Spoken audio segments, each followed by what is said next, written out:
ماں کا پچھتاوا۔ امیر اہل سنت دامت برکاتہم العالیہ کی کتاب نیکی کی دعوت کی ایک قسط بنام ماں کا پچھتاوا۔ الحمدللہ رب العالمین والصلاة والسلام علی خاتم النبیین، اما بعد فاعوذ باللہ من الشیطان الرجیم، بسم اللہ الرحمن الرحیم۔ یہ مضمون کتاب نیکی کی دعوت کے صفحہ 585 تا 601 سے لیا گیا ہے۔ ماں کا پچھتاوا، دعائے عطار یا رب المصطفیٰ۔ جو کوئی 17 صفحات کا رسالہ ماں کا پچھتاوا پڑھ یا سن لے، اس کے ماں باپ اس سے راضی ہوں اور اس کی ماں باپ سمیت بے حساب مغفرت فرما دے، آمین بجاہ خاتم النبیین صلی اللہ علیہ وآلہ وسلم۔ درود شریف کی فضیلت، فرمانے آخری نبی صلی اللہ علیہ وآلہ وسلم، جو شخص صبح و شام مجھ پر 10 بار درود شریف پڑھے گا، بروز قیامت میری شفاعت اسے پہنچ کر رہے گی۔ صلو علی الحبیب صلی اللہ علی محمد۔ حقیقی مدنی منع کا خوف خدا۔ پیارے پیارے اسلامی بھائیوں، کیسا نازک دور آ گیا ہے کہ آج اکثر والدین شفقت نما ہلاکت کے ذریعے اپنے ہاتھوں اپنی اولاد کو تباہی کے گڑھے میں جھونک رہے ہیں۔ یہاں تک کہ اگر بچہ از خود سدھرنا چاہے تب بھی اس کی راہیں مسدود یعنی بند کر دی جاتی ہیں۔ اس طرح کے والدین گویا زبان حال سے یہ اعلان کرتے سنائی دے رہے ہیں، ہم جہنم میں اکیلے کیوں جائیں، اپنی اولاد کو بھی ساتھ لے کر جائیں گے، معاذ اللہ۔ ایک دور وہ تھا کہ خوف خدا رکھنے والی ماں کی رحمت بھری گود میں پلنے اور عشق مصطفیٰ رکھنے والے باپ کی شفقت کے سائے میں پروان چڑھنے والے بچے معاشرے پر ایسے نقوش چھوڑتے تھے کہ ان کی دل ربا ادائیں آج بھی ہمارا دل موہ لیتی ہیں۔ چنانچہ ایک 4 سالہ شہزادہ سید زادہ سر بازار زارو قطار رو رہا تھا۔ کسی صاحب نے آل رسول کی خدمت کے جذبے سے سرشار ہو کر عرض کی، شہزادے کیا بات ہے؟ اگر کسی چیز کی ضرورت ہو تو حکم فرما دیجئے، ابھی حاضر کرتا ہوں۔ یہ سن کر شہزادے کے رونے کی آواز بلند ہو گئی اور کہا، چچا جان، اللہ پاک کے غضب اور عذاب جہنم کے خوف سے دل بیٹھا جا رہا ہے۔ ان صاحب نے شفقت سے عرض کی، شہزادے آپ بہت ہی کم سن ہیں، ابھی سے اتنا خوف کیسا؟ خاطر جمع یعنی اطمینان رکھیے، بچوں کو عذاب نہیں دیا جائے گا۔ یہ سن کر شہزادے کا خوف مزید نمایاں ہو گیا اور روتے ہوئے بولا، چچا جان، میں نے دیکھا ہے کہ بڑی لکڑیاں سلگانے کے لیے ان کے گرد چھپٹیاں یعنی لکڑی کی چھیلن اور چھوٹی چھوٹی کھپچیاں وغیرہ چن دی جاتی ہیں۔ چھپٹیاں جلدی سے آگ پکڑ لیتی ہیں اور ان کی بدولت پھر بڑی لکڑیاں بھی جل اٹھتی ہیں۔ میں ڈرتا ہوں کہ ابو جہل اور ابو لہب جیسے بڑے بڑے کافروں کو جہنم میں جلانے کے لیے چھپٹیوں کی جگہ کہیں مجھے آگ میں نہ ڈال دیا جائے۔ پیارے پیارے اسلامی بھائیوں، آپ جانتے ہیں وہ 4 سالہ شہزادہ کون تھا؟ وہ کوئی اور نہیں، ہمارے ٹوٹے دلوں کے سہارے اور اہل بیت اطہار کی آنکھوں کے تارے حضرت سیدنا امام جعفر صادق رحمت اللہ علیہ تھے۔ تیری نسل پاک میں ہے بچہ بچہ نور کا، تو ہے عین نور تیرا سب گھرانہ نور کا۔ شرح کلام رضا، میرے آقا اعلی حضرت رحمت اللہ علیہ شعر میں فرماتے ہیں، یا نور اللہ صلی اللہ علیہ وآلہ وسلم، آپ تو ہیں ہی نور، بلکہ نور علی نور یعنی نور پر نور۔ آپ صلی اللہ علیہ وآلہ وسلم کی مبارک نسل میں تا قیامت جتنے بھی بچے ہوں گے یعنی سادات کرام، وہ بھی سب کے سب نور ہیں۔ اے نور والے پیارے پیارے آقا صلی اللہ علیہ وآلہ وسلم، آپ صلی اللہ علیہ وآلہ وسلم کا سارے کا سارا گھرانہ ہی نور، نور اور بس نور ہے، نور اندر نور باہر، گھر کا گھر سب نور ہے، آ گیا وہ نور والا جس کا سارا نور ہے۔ صلو علی الحبیب صلی اللہ علی محمد۔ دینی معاملے میں حوصلہ شکنی کرنے والی ماں کا پچھتاوا۔ والدین کو چاہیے کہ اپنی اولاد کو شروع ہی سے نیکیوں اور سنتوں بھرا دینی ماحول فراہم کریں، ورنہ بری صحبت کی وجہ سے بگڑ جانے کی صورت میں بازی ہاتھ سے نکل سکتی ہے۔ سگے مدینہ عفیہ عنہ کو اس کی بڑی بہن نے بتایا۔ ایک اسلامی بہن نے اپنے بیٹے کی اصلاح کے لیے رو رو کر دعا کا کہا ہے۔ بیچاری کہہ رہی تھی، ہائے ہائے، میں نے خود ہی اس کو برباد کیا ہے۔ اس کو دعوت اسلامی کے مدرسۃ المدینہ میں حفظ کے لیے بٹھاتے تو بٹھا دیا، مگر بیچارہ جو سنتیں وغیرہ سیکھ کر آتا وہ گھر میں آ کر بیان کر دیتا تو ہم اس کا مذاق اڑاتے۔ آخرش اس کا دل ٹوٹ گیا اور اس نے مدرسۃ المدینہ جانا چھوڑ دیا۔ اب برے دوستوں کی صحبت میں رہ کر آوارہ ہو گیا ہے۔ خوش قسمتی سے مجھے دعوت اسلامی کا دینی ماحول مل گیا ہے، اب میں سخت پچھتا رہی ہوں، ہائے میرا کیا بنے گا۔ صحبت صالح ترا صالح کند، صحبت طالح ترا طالح کند، یعنی اچھے کی صحبت تجھے اچھا بنا دے گی، برے کی صحبت تجھے برا بنا دے گی۔ سنتوں بھرے اجتماع کی فضیلت۔ اپنی اولاد کو بھی دعوت اسلامی کے سنتوں بھرے اجتماع میں شرکت کی رغبت دلائیے اور خود بھی حاضری کی سعادت پائیے۔ اس طرح کے اجتماعات کی برکات کے بھی کیا کہنے۔ چنانچہ نبی کریم رؤوف الرحیم صلی اللہ علیہ وآلہ وسلم کا فرمان عظیم ہے، قیامت کے دن کچھ ایسے لوگ ہوں گے جو نہ انبیاء ہوں گے نہ شہداء، مگر ان کے چہروں کا نور دیکھنے والوں کی نگاہوں کو خیرہ یعنی چکا چوند کرتا ہوگا۔ انبیاء و شہداء ان کے مقام اور قرب الہی کو دیکھ کر اظہار مسرت فرمائیں گے۔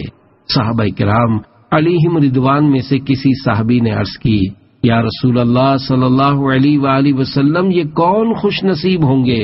ارشاد فرمایا، یہ مختلف قبائل اور بستیوں کے لوگ ہوں گے جو دنیا میں اللہ پاک کی یاد کرنے کے لیے اکٹھے ہوتے تھے اور پاکیزہ باتیں اس طرح چنتے تھے جس طرح کھجور کھانے والا بہترین کھجوریں چنتا ہے۔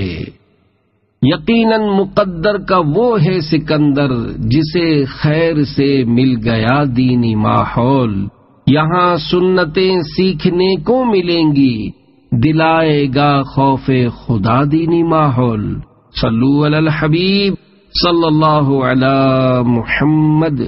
غافل نوجوان، پیارے پیارے اسلامی بھائیوں، خوف خدا سے دل کو لرزانے، عشق مصطفیٰ میں روح کو تڑپانے، گناہوں کی عادتیں مٹانے، نیکیوں کا جذبہ بڑھانے اور اپنے آپ کو سنتوں کا پیکر بنانے کے لیے دعوت اسلامی کے دینی ماحول سے وابستہ رہتے ہوئے ہر ماہ کم از کم 3 دن کے لیے مدنی قافلے میں عاشقان رسول کے ساتھ سنتوں بھرا سفر کرتے رہیے اور نیک اعمال پر عمل کرتے ہوئے زندگی کے شب و روز گزاریے۔ آئیے آپ کا جذبہ بڑھانے کے لیے ایک مدنی بہار سناؤں۔ چنانچہ سرگودا پنجاب پاکستان کے ایک اسلامی بھائی دعوت اسلامی کے پاکیزہ اور مہکے مہکے دینی ماحول سے اکتساب فیض سے قبل جوانی کے نشے میں مست آوارہ دوستوں کی صحبت میں اپنی زندگی کے قیمتی لمحات برباد کر رہے تھے۔ معاشرے میں پایا جانے والا کون سا ایسا گناہ تھا کہ جس کے اندر وہ مبتلا نہ ہوں؟ لڑکیوں کا پیچھا کرنا، ان پر آوازیں کسنا، رات کلب میں اور دن تاش اور بلیئرڈ یعنی اسنوکر کی قسم کا ایک کھیل کھیلنے میں برباد کر دینا، گھر والوں کے سمجھانے پر زبان درازی کرنا اس کی عادات بن چکی تھی۔ زندگی یوں ہی گناہوں بھری غفلت میں گزر رہی تھی کہ خوش قسمتی سے ایک عاشق رسول کی انفرادی کوشش کی برکت سے انہیں دعوت اسلامی کا مہکا مہکا مشکبار دینی ماحول میسر آ گیا۔ عاشقان رسول کی صحبت سے انہیں نیکیوں پر عمل کرنے اور گناہوں سے دور رہنے کا جذبہ مل گیا۔ الحمدللہ انہوں نے چہرے پر داڑھی مبارک سجا لی اور سر پر امامہ شریف کا تاج سجا لیا۔ دینی کاموں کا شوق ملا اور دعوت اسلامی کے مکتبۃ المدینہ کے دینی رسائل گلی کوچوں اور گھر گھر جا کر تقسیم کرنے کا ذہن بنا۔ میرا ہر عمل بس تیرے واسطے ہو، کر اخلاص ایسا عطا یا الہی، صلو علی الحبیب صلی اللہ علی محمد۔ اس مدنی بہار کے ضمن میں نیکی کی دعوت۔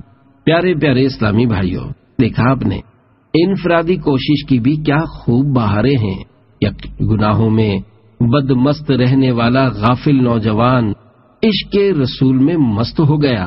ہمیں بھی ہر ایک پر انفرادی کوشش کرتے رہنا چاہیے۔ کوئی ہماری بات مانے یا نہ مانے، ہمارا سمجھانے کا ثواب کہیں نہیں جاتا ہماری انفرادی کوشش کی وجہ سے۔ اگر کوئی راہ راست پر آ گیا تو انشاءاللہ ہمارا بھی بیڑا پار ہو جائے گا۔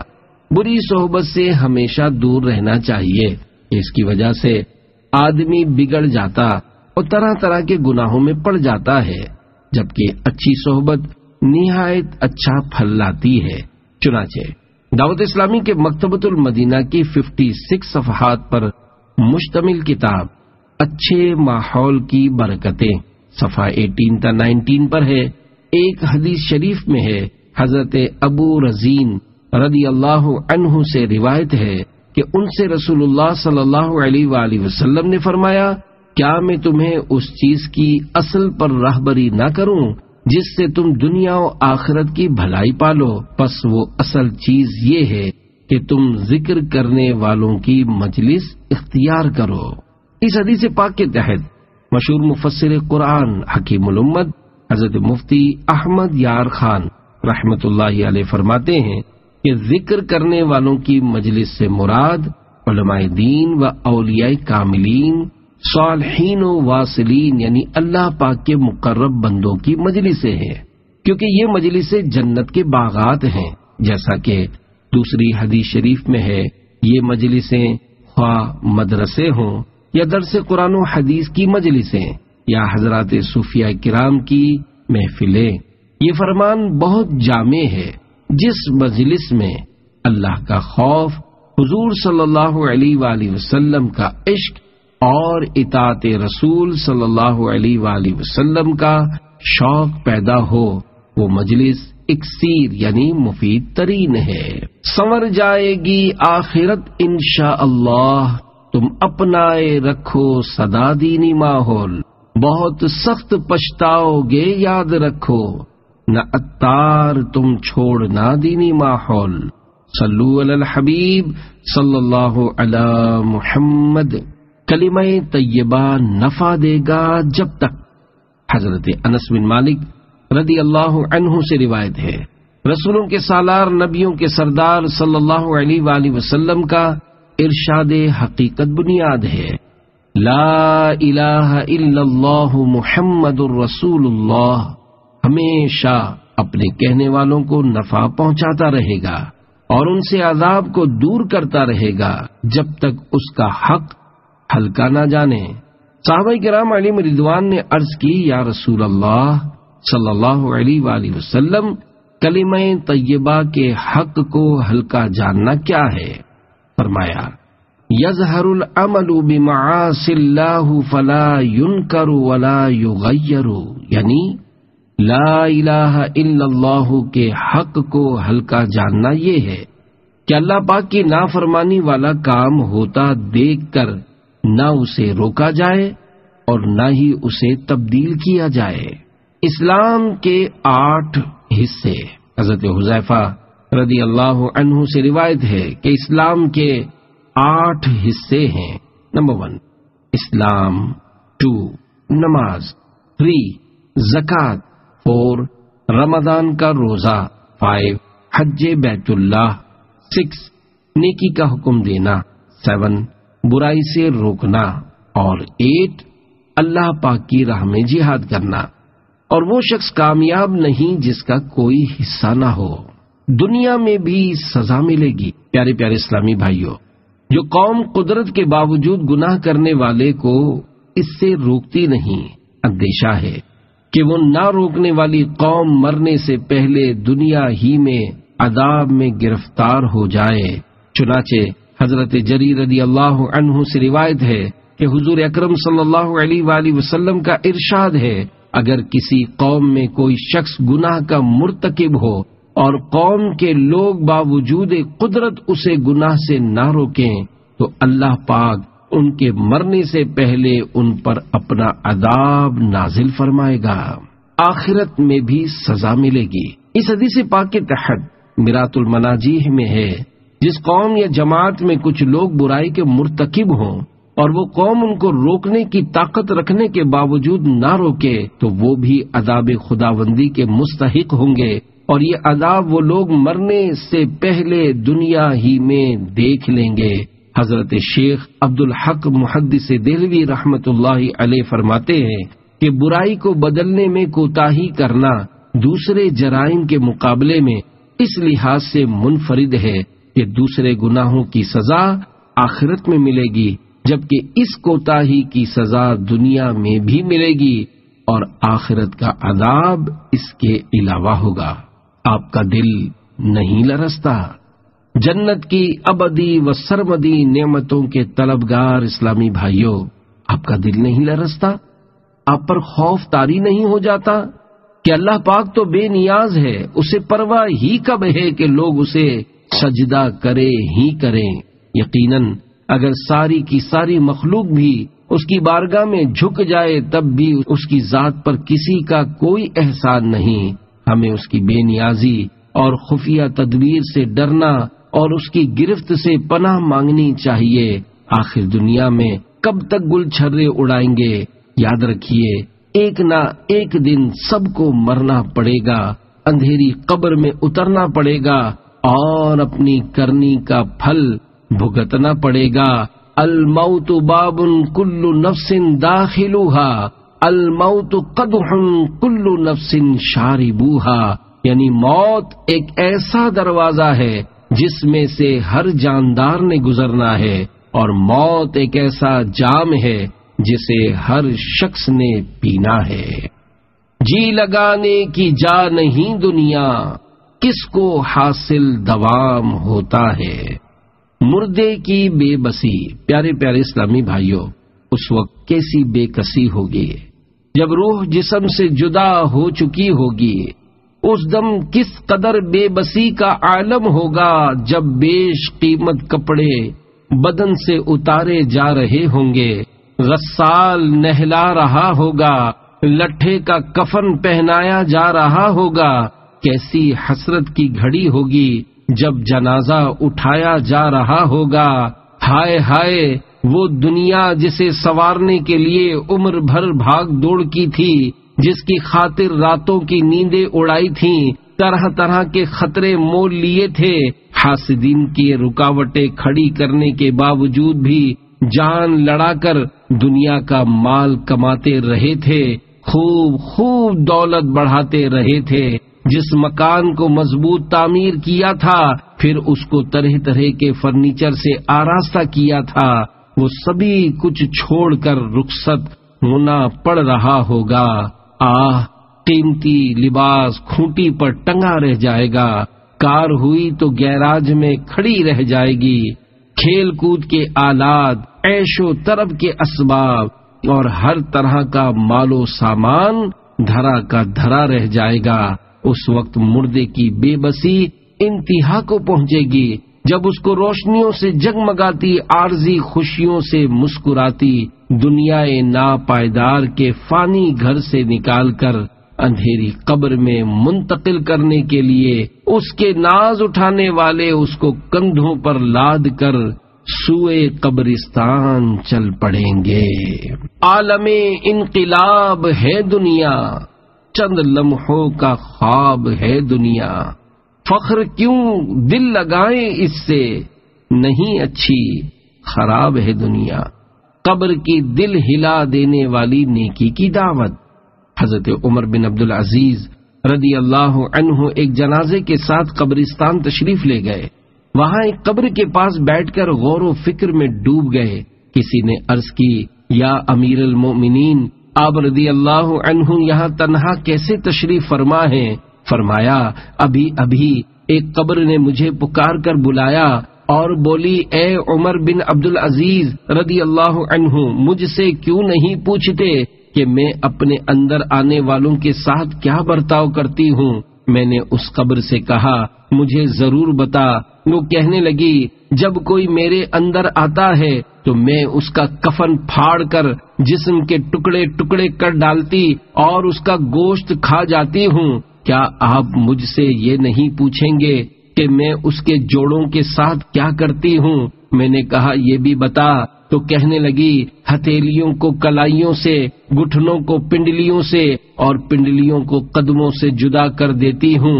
اتنا کہنے کے بعد حضرت عمر بن عبدالعزیز رضی اللہ عنہ ہچکیاں لے کر رونے لگے. جب کچھ افاقہ ہوا تو کچھ اس طرح عبرت کے مدنی پھول لٹانے لگے. اے اسلامی بھائیوں، اس دنیا میں ہمیں بہت تھوڑا عرصہ رہنا ہے. جو اس دنیا میں صاحب اقتدار ہے وہ آخرت میں انتہائی ذلیل و خوار ہوگا. جو اس جہاں میں مالدار ہے وہ آخرت میں فقیر ہوگا. اس کا جوان بوڑھا ہو جائے گا اور جو زندہ ہے وہ مر جائے گا. دنیا کا تمہاری طرف آنا تمہیں دھوکے میں نہ ڈال دے، کیونکہ تم جانتے ہو کہ یہ بہت جلد رخصت ہو جاتی ہے. کہاں گئے تلاوت قرآن کرنے والے؟ کہاں گئے بیت اللہ کا حج کرنے والے؟ کہاں گئے ماہ رمضان کے روزے رکھنے والے؟ خاک نے ان کے جسموں کا کیا حال کر دیا؟ قبر کے کیڑوں نے ان کے گوشت کا کیا انجام کیا؟ ان کی ہڈیوں اور جوڑوں کے ساتھ کیا برتا ہوا؟ اللہ پاک کی قسم، جو بے عمل دنیا میں آرام دہ نرم بستر پر ہوتے تھے، لیکن اب اپنے گھر والوں اور وطن کو چھوڑ کر راحت کے بعد تنگی میں ہیں. ان کی اولاد گلیوں میں در بدر ہے، کیونکہ ان کی بیواؤں نے دوسرے نکاح کر کے پھر سے گھر بسا لیے. ان کے رشتہ داروں نے ان کے مکانات پر قبضہ کر لیا اور میراث آپس میں بانٹ لی. واللہ ان میں بعض خوش نصیب بھی ہیں جو کہ قبروں میں مزے لوٹ رہے ہیں، جبکہ بعض ایسے ہیں جو عذاب قبر میں گرفتار ہیں. افسوس، 100,000 افسوس، اے نادان، جو آج مرتے وقت کبھی اپنے باپ کی، کبھی اپنے بیٹے کی تو کبھی سگے بھائی کی آنکھیں بند کر رہا ہے. ان میں سے کسی کو نہلا رہا ہے، کسی کو کفن پہنا رہا ہے، کسی کے جنازے کو کندھے پر اٹھا رہا ہے تو کسی کو قبر کے تنگ و تاریک گڑھے میں دفنا رہا ہے. یاد رکھ، کل یہ سبھی کچھ تیرے ساتھ بھی ہونے والا ہے. کاش مجھے علم ہوتا کہ کون سا گال قبر میں پہلے سڑے گا. پھر حضرت عمر بن عبدالعزیز رضی اللہ عنہ رونے لگے اور روتے روتے بے ہوش ہو گئے اور 1 ہفتے کے بعد اس دنیا سے تشریف لے گئے. حضرت ابو حامد محمد بن محمد غزالی رحمت اللہ علیہ احیاء العلوم میں نقل فرماتے ہیں، بوقت وفات حضرت عمر بن عبدالعزیز رضی اللہ عنہ کی زبان پر یہ آیت کریمہ جاری تھی، تلک الدار الآخرة نجعلها للذین لا یریدون علوا فی الارض ولا فسادا والعاقبۃ للمتقین. پارہ 20 سورہ قصص آیت 83. ترجمہ کنز ایمان. یہ آخرت کا گھر ہم ان کے لیے کرتے ہیں جو زمین میں تکبر نہیں چاہتے اور نہ فساد، اور عاقبت پرہیزگاروں ہی کی ہے. یاد رکھ، ہر آن آخر موت ہے، بن تو مت انجان، آخر موت ہے. مرتے جاتے ہیں ہزاروں آدمی، عاقل و نادان، آخر موت ہے. کیا خوشی ہو دل کو چندے زیست سے، غم زدہ ہے جان، آخر موت ہے. ملک فانی میں فنا ہر شے کو ہے، سن لگا کر کان آخر موت ہے، بارہا علمی تجھے سمجھا چکے، مان یا مت مان آخر موت ہے۔ صلو علی الحبیب صلی اللہ علی محمد۔ عزت والے ذلیل کر دیے جاتے ہیں۔ حضرت جریر بن عبداللہ رضی اللہ عنہ فرماتے ہیں، کسی قوم میں معززین یعنی عزت والے لوگ ایسی برائی کو نہ روکیں جسے روکنے پر وہ قدرت رکھتے ہوں تو اللہ پاک ان کو ذلیل کر دیتا ہے۔ کٹے ہوئے کانوں والا بہرا۔ حضرت انس بن مالک رضی اللہ عنہ فرماتے ہیں، جو کوئی سنے کہ فلاں شخص فعل بد یعنی گناہ کا مرتکب ہوا اور پھر باوجود قدرت وہ اس گناہ کرنے والے کو نہ روکے تو قیامت کے روز وہ کٹے ہوئے کانوں والا بہرا ہوگا۔ گناہ سے نہ روکنا کب گناہ ہے؟ پیارے پیارے اسلامی بھائیوں، بیان کردہ دونوں روایتوں پر بار بار غور کیجیے۔ گناہ کرنے والے کو باوجود قدرت گناہ سے باز نہ رکھنے والے کے لیے ذلت اور قیامت میں کان کٹے ہوئے بہرے کی صورت میں اٹھائے جانے کی وعید ہے۔ یہ مسئلہ ذہن نشین فرما لیجئے کہ جب کوئی گناہ کر رہا ہو اور دیکھنے والے کا ظن غالب ہو کہ میں منع کروں گا تو باز آ جائے گا، تو اب منع کرنا واجب ہو جائے گا۔ اگر منع نہیں کرے گا تو وہ گناہ گار اور عذاب نار کا حقدار ہے۔ آدمی کو تقریباً روزانہ ہی ایسے مواقع پیش آتے ہیں کہ بعض لوگ لا علمی کی وجہ سے یا بسبب غفلت گناہ بے لذت کر رہے ہوتے ہیں۔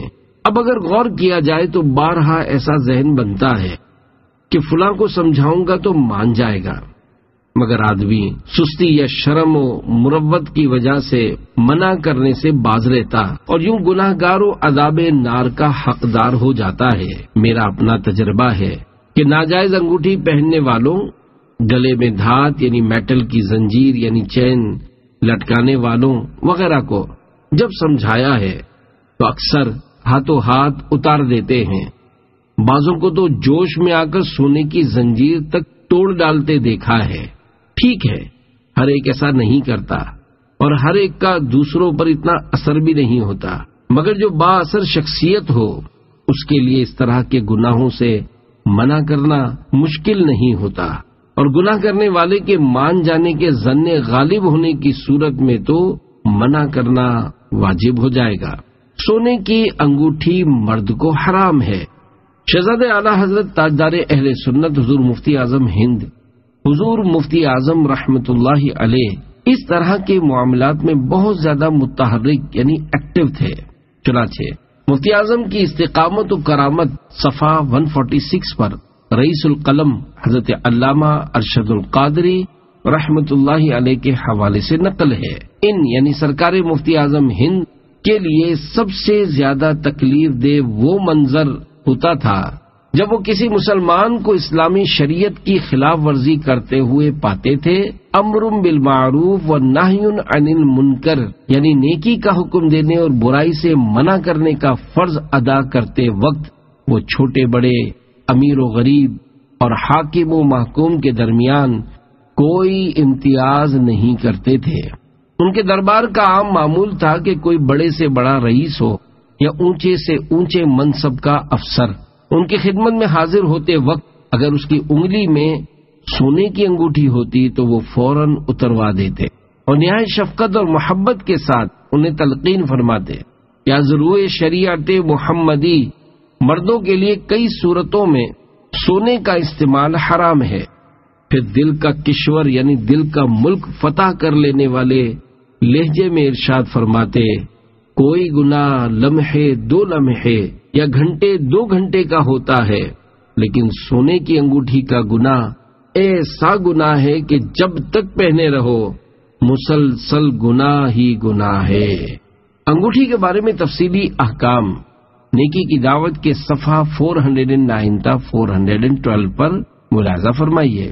مفتی اعظم سے ہم کو پیار ہے، انشاءاللہ اپنا بیڑا پار ہے۔ صلو علی الحبیب صلی اللہ علی محمد۔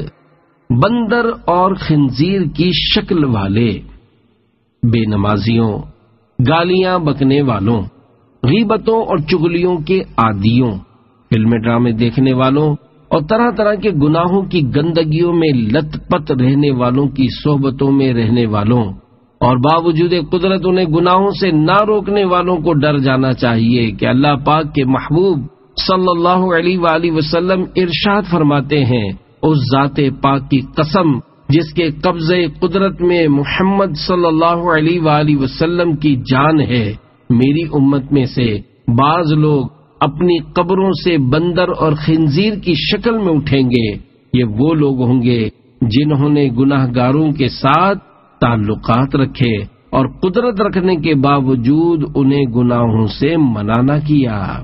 بندر اور خنزیر جیسے چہرے۔ اسی طرح چہرہ مسخ ہونے یعنی بگڑ جانے سے متعلق ایک اور روایت سنیے اور پڑھیے۔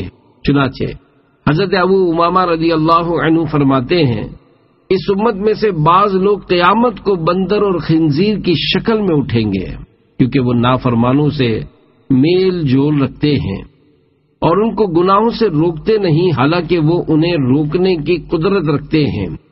اس روایت کو نقل کرنے کے بعد حضرت علامہ عبد الوہاب شعرانی رحمۃ اللہ علیہ فرماتے ہیں، میں کہتا ہوں جب نافرمانوں سے مخالطت یعنی میل جول کرنے والوں کا یہ حال ہو جو کہ خود غافل نہ ہو اور گناہوں میں ملوث بھی نہ ہو، تو خود ان لوگوں کا کیا حال ہوگا جن کے اعضاء گناہوں سے نہیں رکتے۔ ہم اللہ پاک سے اس کی مہربانی طلب کرتے ہیں۔ آج چہرے کے کیل مہاسے تو پریشان کریں، مگر پیارے پیارے اسلامی بھائیوں، ان دونوں روایتوں کو سن کر کیا آپ کو کوئی تشویش نہیں ہوئی؟ سوچئے تو صحیح، آج اگر کسی کے چہرے پر کیل مہاسے نکل آئیں یا کوئی داغ دھبا پڑ جائے تو وہ ڈاکٹروں کے پاس خوب دھکے کھائے، یعنی آدمی اپنے چہرے کے رنگ و روپ میں معمولی سی اور وہ بھی عارضی خامی بھی برداشت نہ کر پائے، تو غور کیجئے کہ گناہ کرنے والے کو دیکھ کر یہ ظن غالب آ جانے کے باوجود کہ سمجھاؤں گا تو مان جائے گا، پھر بھی اسے اس گناہ سے نہ روکنے کے سبب اگر کل قیامت میں معاذ اللہ شکل بگڑ کر بندر اور سور جیسی ہو گئی تو کیا بنے گا؟ یہ تو گناہ سے نہ روکنے والے ہم صحبت کا حال ہے، اور جو بذات خود گناہ کرتا ہے اس کا اپنا تو نہ جانے کیا انجام ہوگا۔ میری تاریک راہیں روشن ہو گئیں۔ پیارے پیارے اسلامی بھائیوں، جنت الفردوس پانے اور دوسروں کو بھی اس راہ پر لگانے، عذاب جہنم سے اپنے آپ کو بچانے اور دوسروں کو بھی اس کا خوف دلانے کے لیے نیکی کی دعوت کے دینی کام میں ہر دم لگے رہیے۔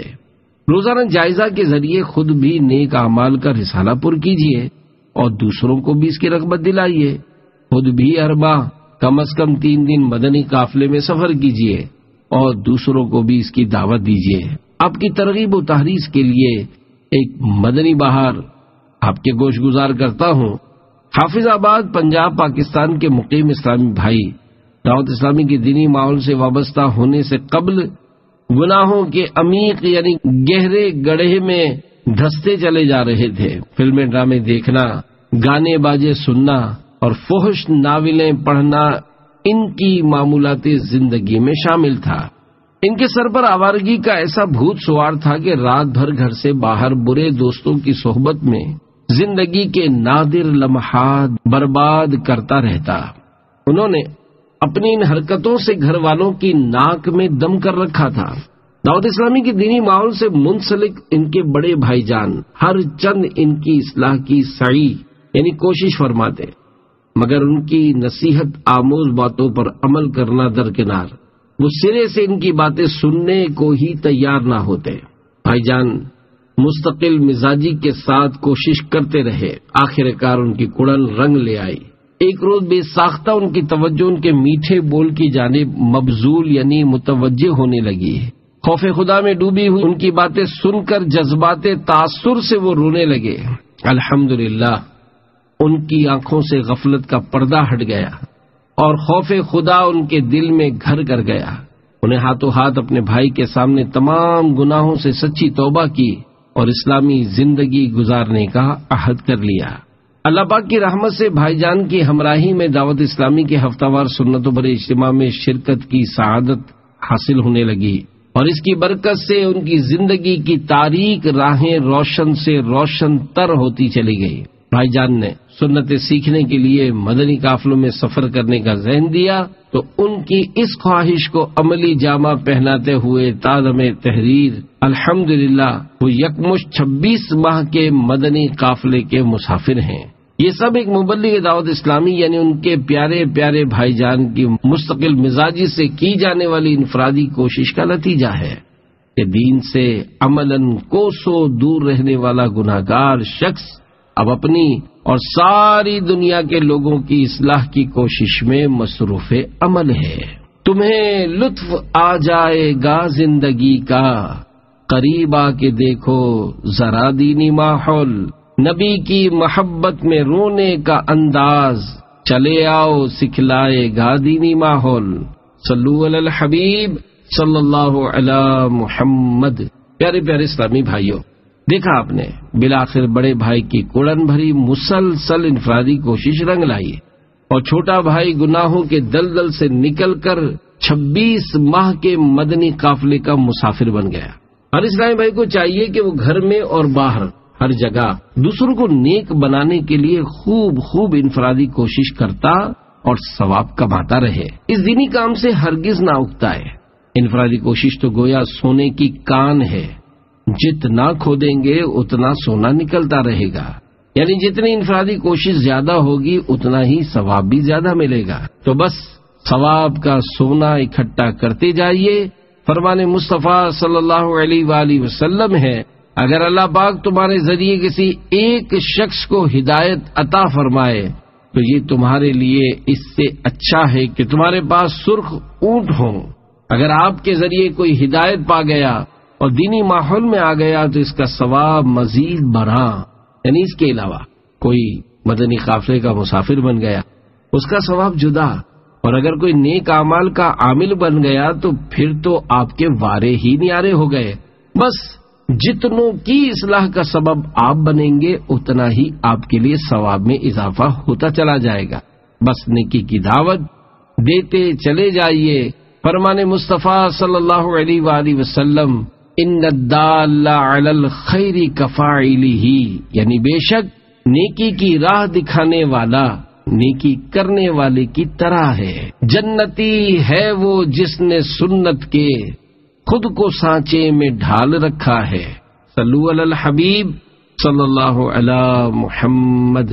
یا رب مصطفیٰ جل جلالہ بطفیل مصطفیٰ صلی اللہ علیہ وآلہ وسلم ہمیں خود نیکیاں کرتے ہوئے دوسروں کو نیکی کی دعوت دینے والا اور گناہوں سے بچتے ہوئے دوسروں کو گناہوں سے بچانے والا بنا۔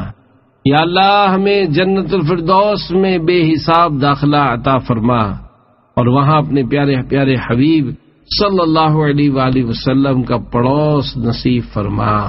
آمین بجاہ خاتم النبیین صلی اللہ علیہ وآلہ وسلم۔ صلو علی الحبیب صلی اللہ علی محمد۔ معاف فضل و کرم سے ہو ہر خطا یا رب، ہو مغفرت پے سلطان انبیاء یا رب، بلا حساب ہو جنت میں داخلہ یا رب، پڑوس خلد میں سرور کا ہو عطا یا رب، نبی کا صدقہ صدا کے لیے تو راضی ہو، کبھی بھی ہونا نہ ناراض یا خدا یا رب۔ صلو علی الحبیب صلی اللہ علی محمد۔